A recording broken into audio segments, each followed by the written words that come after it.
The YTPC. Joshua Stewart, pipe up north.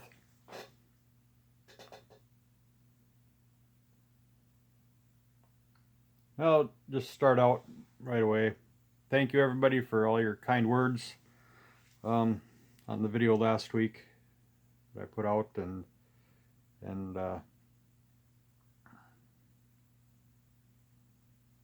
thank you. So anyway, life goes on.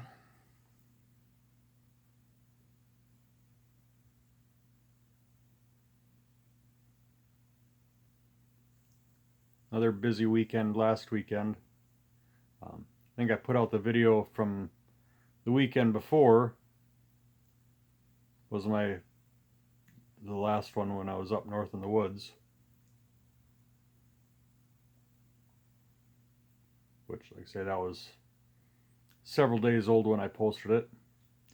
But yeah, it got a pretty good response and lots of great comments, and a couple of people said that they want me to, or would like to, kind of have a tour of the place. So there's not really a lot to see up there, a bunch of woods and a couple little buildings, but we got firearms deer hunting opener in Minnesota this weekend, so I'll be going up there, and been getting some nice bucks on the trail cam, so we'll see if I can get one of those. Otherwise, I do have a doe tag too, so we can put some meat in the freezer either way, hopefully. I've actually never taken a deer up there yet.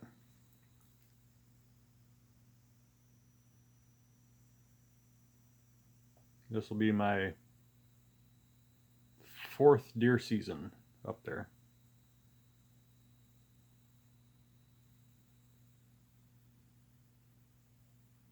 The first season I saw a couple little bucks, but I couldn't tell they were bucks until they were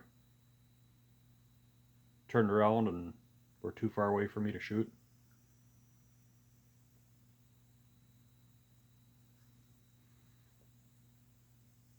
The second year was just horrible weather, and I didn't see a thing the whole season. So that was pretty miserable. All for naught.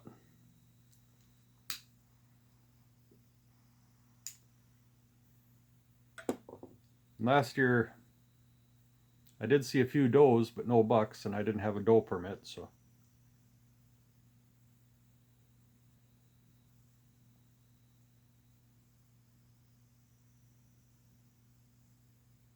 Just got to watch them for a little while.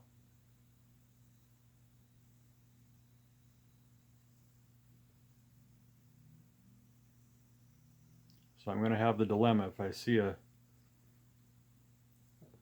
doe first thing on Saturday morning, do I take it and end my season right there, or do I hold out and hope one of those big bucks comes by?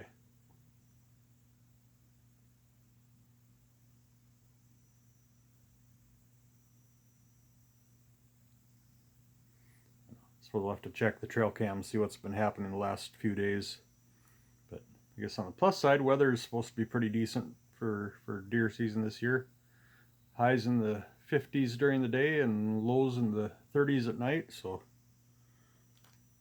I'd consider that pretty good deer hunting weather, with only a small chance of rain, which means it's probably going to rain sometime along the weekend. So yeah, and like I've said before, internet isn't that great up there. I can download a little bit if I do it on really low resolution, but it's not real practical to upload anything unless I do like a short or something.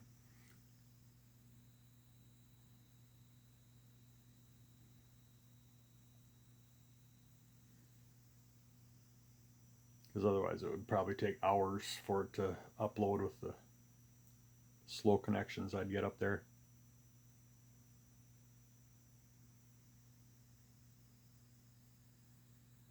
So anyway, what am I smoking?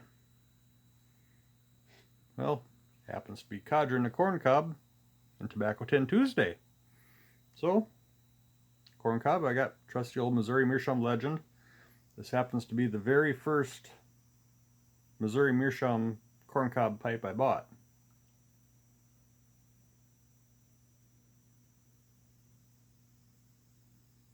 It was my only corn cob for several months.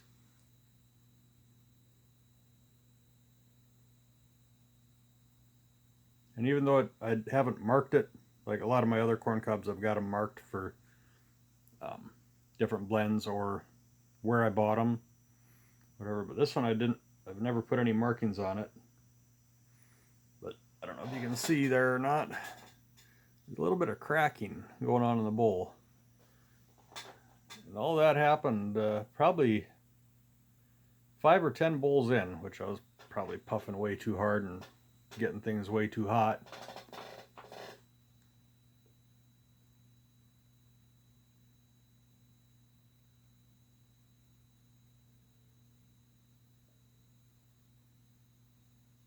Including the blend that's in here now, was probably one of the first ones that I had in there, which is Captain Black Gold.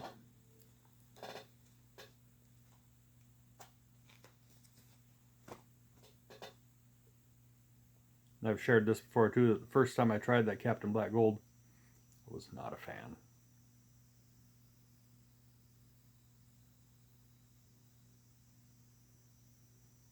Of course, that was only the first or second codger tobacco that I'd tried, and I just thought it tasted way too much like cigarettes.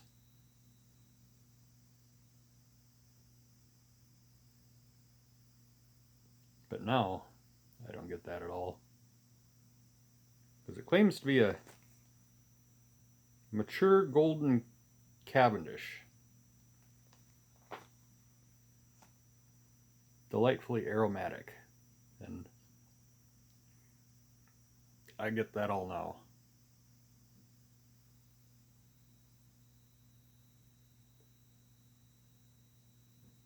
In fact, the first, maybe halfway down in this already, the first couple minutes, it was very creamy, almost foamy, I would say.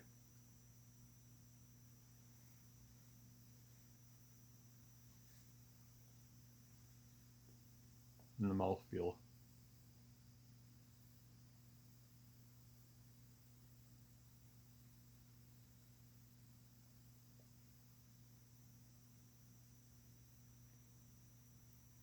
So, yeah. I've still got a little bit of a stigma in my mind from those first few times that I tried it over a year ago now, that I didn't care for it, but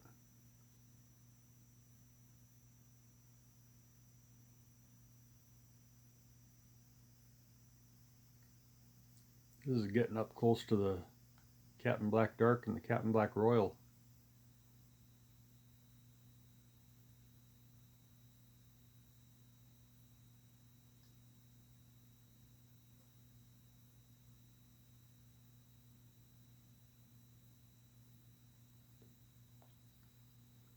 No real bite to speak of.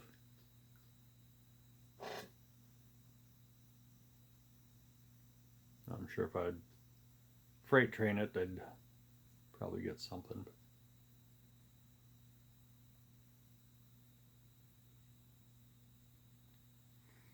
So we'll, as long as we're doing the codger and the corn cob, we might as well get to our tobacco tin. I'm going to set this down for a second. We got a Canadian tin,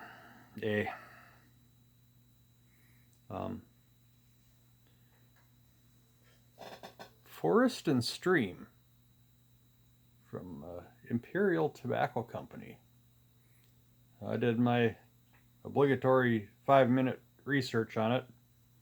I couldn't really find out too much. Just by the artwork, kind of looks very 40s, 50s to me. This particular tin is in pretty decent shape. It's not perfect. It's got some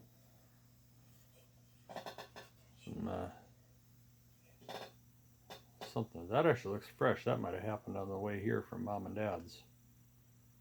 Which, just to update, I know seems like I'm getting some new subscribers every week. So my mother, just to give you the Tobacco Tin Tuesday thing, my mother collected tobacco tins, probably starting back in the 70s. It's as far back as I can remember anyway. And when they moved out of their big house on the farm, they're moving to town. Don't have room for everything, so she offered the tobacco tin collection to me, and I was happy to take it. So anyway, so yeah, this one's, I don't know, that damage may have happened during transport to here. Maybe not. But Imperial Tobacco Company's apparently still in business. One of the biggest tobacco companies in the world. And one of the, I guess, the ancestor companies to it. So it's a multinational company with Canadian and British and some other European things involved with it. But I don't remember what the initials, but the Wills Company, I believe they made, did they make, they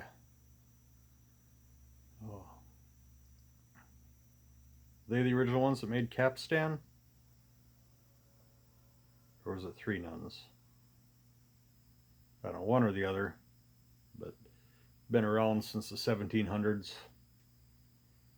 That's one of the ancestor companies of the Imperial that made this and is still in business today. And I'm guessing there's a few other Canadian tins in the collection, which you can see back there. There's one. It's a Perique mixture in an old rectangular tin. That one, I believe, is a Canadian one too. And so some of these Canadian ones, most of these my mother got before the internet was much of a thing. And so my mom and dad have always been big into antiques, and a lot of times, like during the 80s when the US dollar was real strong relative to the Canadian dollar, my dad would go on buying trips, picker, he was kind of a picker of sorts, up in Canada with their strong American dollar, and came up with a lot of interesting things. So he may have bought this somewhere along the line for my mom. I'll have to maybe ask him sometime if they remember where it came from. But that would be my guess. And there's a fair number of Canadian tins in the collection. That's probably where they came from, was some of the buying trips up in Canada mostly in the mid to late 80s. I think by early 90s it I don't know if it had been picked over by that time in the areas where he was going, or because I remember going up there a couple of times. In fact, I remember in junior high, I actually took a few days off of school to go up with Dad on a picking trip, and I remember my 7th grade biology teacher, "Oh, you going on a hunting trip?" And I'm just like, "Yeah, we're hunting, not for deer, but we're hunting." So, but those are some fun trips. So yeah, forest and stream, not field and stream, forest and stream. Read a joke on one of the online forums that, yeah, it was forest and stream, then they cut down all the trees, and then it became field and stream. So anyway, I thought there was something else here.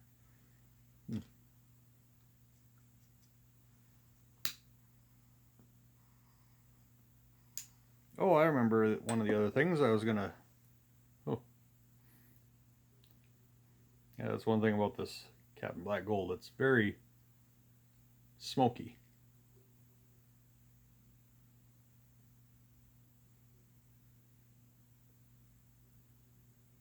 Um, got some tobaccos in the mail.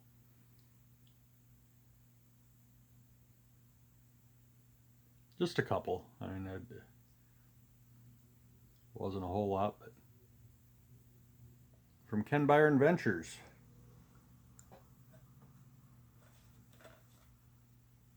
Haven't got them jarred up yet, but I did sample both of them. One of them is the Bee Frog Colonial Reserve. I did a little sample of that before I started recording here, just in my little Missouri Meerschaum mini Ozark that I modified for sampling. And it lasted a long time, even in that little bowl, or especially for that little bowl. So if I put it in a full-size pipe, I'm pretty sure I could get an hour and a half out of it. If I put it in one of my bigger, deeper bowls. And this is a Virginia-based. I don't have the description. Yeah, there's no description there. But it did. I'll maybe do a little bit more detailed review here sometime after I've had a couple of bowls, but there did seem to be a little bit of bite to it. So that was the only thing that kind of seemed to disappoint me about it, because I've been really trying to avoid stuff that bites at all lately.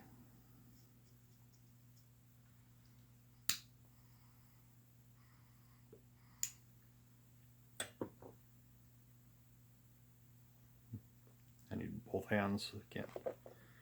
Yeah, I could clinch, but I'm not very good at that, especially when I got to talk at the same time. And the other one I got, remember a week or two ago, I was talking about Orientals. And when I was on the Ken Byron website, I saw this.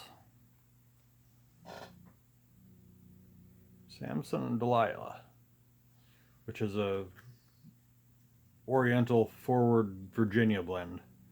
I did have a bowl of that in my little sample pipe, and that one too, I like it, and I think after a couple bowls I'll really like it once I get a little bit more used to it and know what to expect. But say I haven't had much for Oriental Forward blends, so say that's. I think once I'm used to it, I'll like it. Maybe a lot. And then I noticed when I was perusing there the other day, they had some of the HU tobaccos too. So I thought, I better get one. I wanted to get all of them, but you got to put a limit somewhere. So I've picked out Louisiana Broken. It was between this and the director's cut, but the director's cut was like twice the price. And there was a couple of them with the African names too that sounded interesting. Although I don't think Ken Byron had all of them, because he only had a limited number of blends, not what was it, 18 blends or something that Smoking Pipes had. And I got their notification email that they were available, and I went on the website right away, and I think I put about 3/4 of them in my shopping cart, and it's like I don't need this much tobacco. I don't need to spend this much money. So I ended up not getting any from Smoking Pipes, or who were the other ones? Tobacco Pipes was it, had some, and I saw there were several of the Laudacy. Is that the Laudacy, the parent company of some of those? I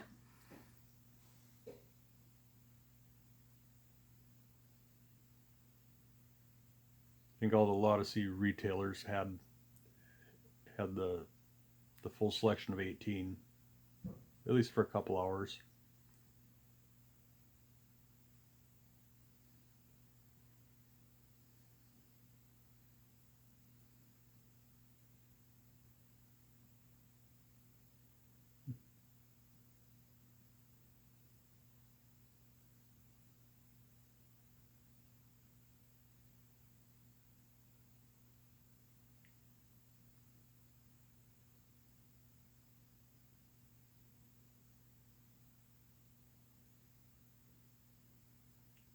I think last time I tried this Captain Black Gold was a month or two ago, and I remembered at that time that I liked it way more than I did when I first tried it, but I think I like it even more this time. I don't know if it's just that it's got a year and a half of age on it now.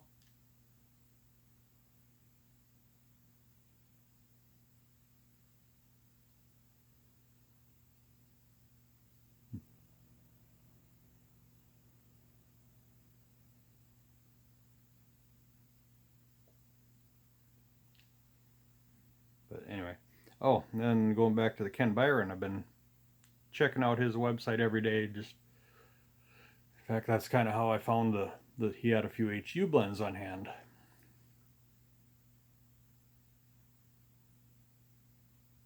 I've been wanting to get more of the Byronic Hero because I'm almost out.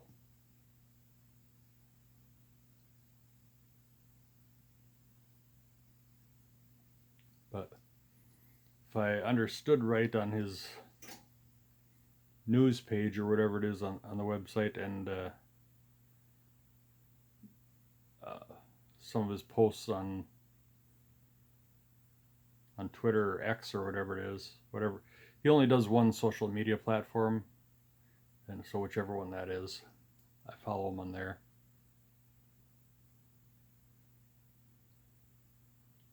And I've kind of gotten the impression that Byronic Hero is going to be no more. It's all gone. Never to return.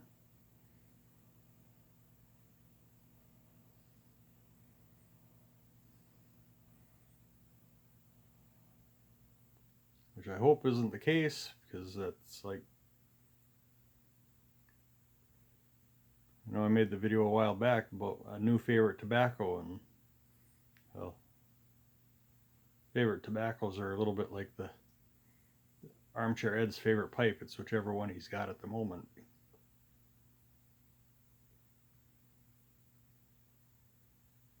But that Byronic Hero is definitely a top 5 for me, and so it'll be disappointing if that quarter or half ounce I got left is all that I'll be able to have.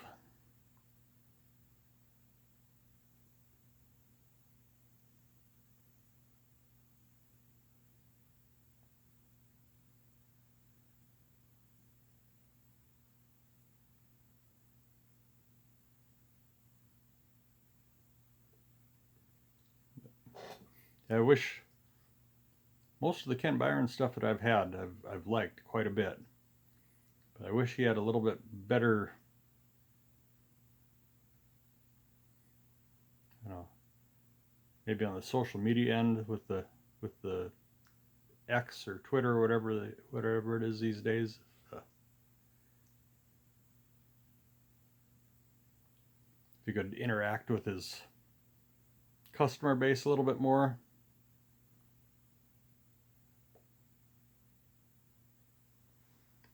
Or if you had a customer service email just for asking questions about blends. But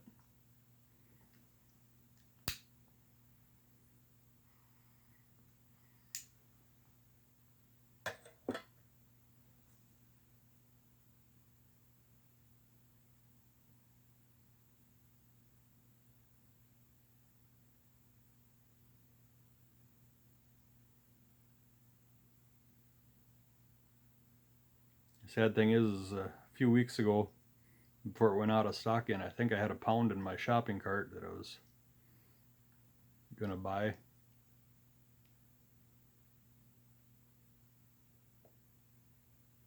But I wanted to get something else on the same order that was out of stock at the time. And you know, his stuff, it kind of pops in and out of stock very randomly. So I was going to wait a few days and see if whatever it was. I don't remember. It might have been that Colonial Reserve that I was waiting to have in stock, which I think this is actually out of stock again.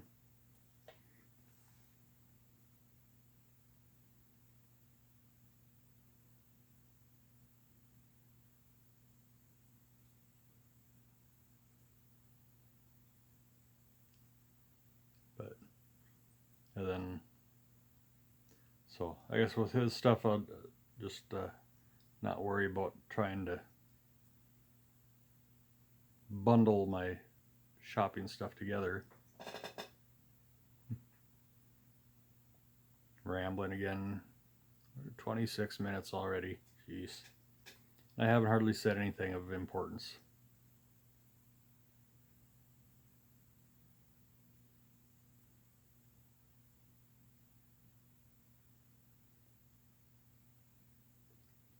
So anyway, yeah, I think going forward when I do the Ken Byron stuff, I'll just probably do more smaller orders rather than try to bundle it all together in a big order.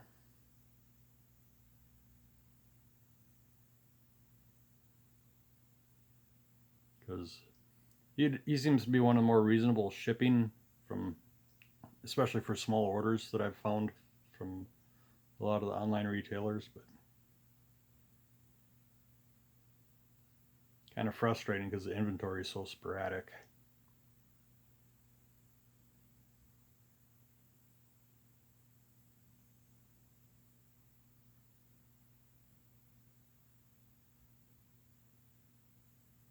So anyway, I rambled on here long enough.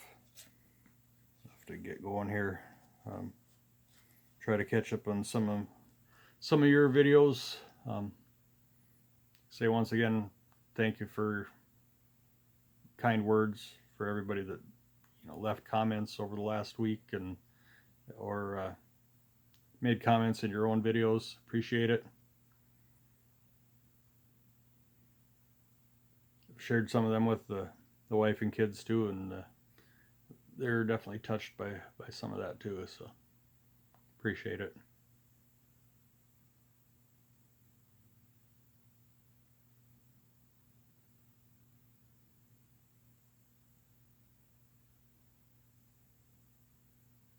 So with that, I'll finish this bowl up and I'll let you go and you can finish up whatever you're doing and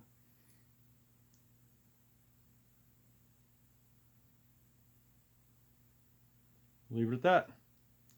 So with that, I'm Joshua Stewart. This is Pipe Up North. Have a good day.